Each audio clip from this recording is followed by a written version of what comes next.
Si on devait réfléchir un peu pour un individu au montant d'épargne retraite dont il a besoin, on doit partir de la base suivante. Finalement, quand on a 65 ans, on est propriétaire de sa maison qui coûte 150 000 euros, qui a une valeur de 150 000 euros, c'est à peu près la valeur pour un individu de sa maison. Vous pouvez ajouter là-dessus quelque chose qui est très important, bien sûr, c'est la valeur qu'il a accumulée sur le système de retraite lui-même, sur le système de retraite de la sécurité sociale, sur le système de retraite complémentaire, qui va lui permettre de bénéficier d'une rente jusqu'à son décès.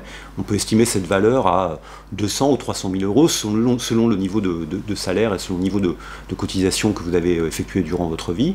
Si on pense qu'on a un besoin d'épargne retraite qui doit atteindre 15 ou 20%, et ça me semble assez raisonnable finalement du montant délivré par le système de sécurité sociale actuellement, vous voyez que ça contribue à, il faudrait pour cela obtenir un patrimoine qui serait de l'ordre de 70 à 100 000 euros, un patrimoine financier qui serait de 70 000 à 100 000 euros, et qui permettrait d'avoir une rente complémentaire de l'ordre de 200 euros par mois, qui aiderait à maintenir ce fameux pouvoir d'achat.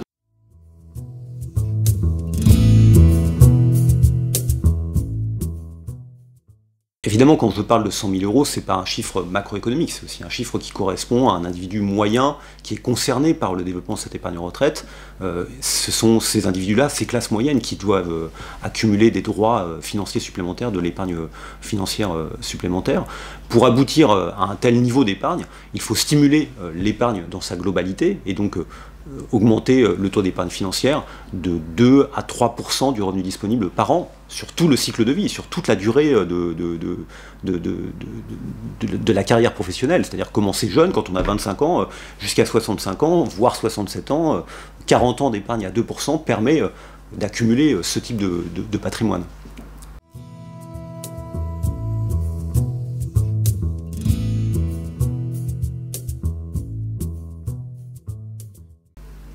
Ces produits d'épargne retraite supplémentaire dont j'ai parlé ont été créés d'abord au début des années 90 et puis ensuite en 2003 avec la réforme Fillon.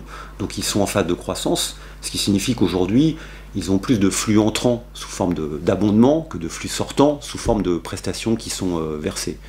Les flux entrants actuellement sur ces produits représentent 4% des cotisations qui sont versées pour le système général, le système par répartition.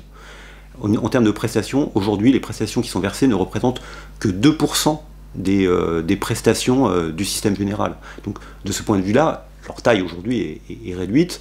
On a déjà indiqué qu'ils ne représentaient que 8% du patrimoine financier des ménages. Donc, on voit bien que c'est réduit, mais il y a deux éléments à dire. D'une part, il y a certaines catégories de travailleurs pour lesquels ces dispositifs sont plus développés. Je pense notamment aux indépendants et aux artisans, avec les contrats Madelin qui sont apparus dès le début des années 90. Donc là, il y a déjà des éléments qui sont un peu plus importants, naturellement. Et puis surtout, l'idée, c'est de développer ces produits. Donc l'idée, c'est d'arriver peut-être à ce que ça représente 10 ou 20% des prestations.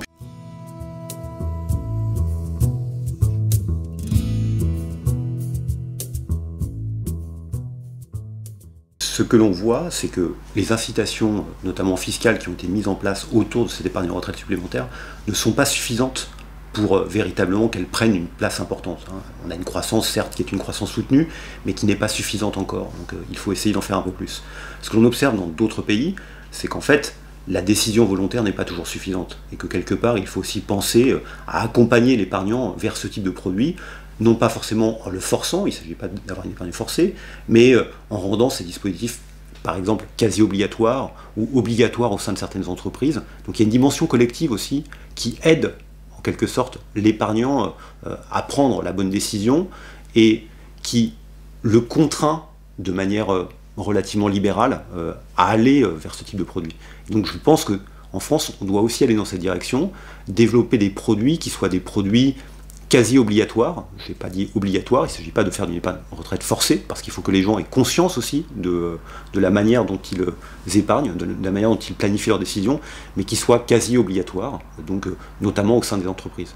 C'est pour ça que développer l'épargne retraite, c'est pas simplement penser à une épargne retraite individuelle, elle existe, elle est présente dans les PERP, les plans d'épargne retraite populaire dont j'ai déjà parlé, mais c'est aussi la développer au sein des entreprises, avec des dispositifs qui sont collectifs, et qui intègre cette dimension de planification et cette dimension de routine ou d'obligation.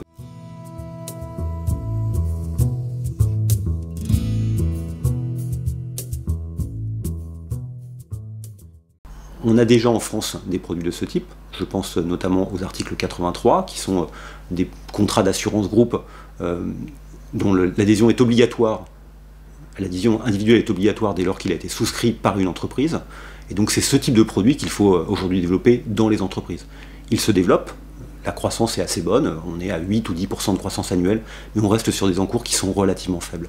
Donc on doit encore aller plus loin, et peut-être aller plus loin, c'est réfléchir aussi à des aménagements du contrat de travail qui incorporent aussi des montants obligatoires de versement, ou des calendriers de versement, ou des éléments de ce type-là qui contraignent davantage les entreprises, mais aussi les travailleurs, les salariés à adhérer, à verser et surtout à abonder ce type de plan d'épargne retraite.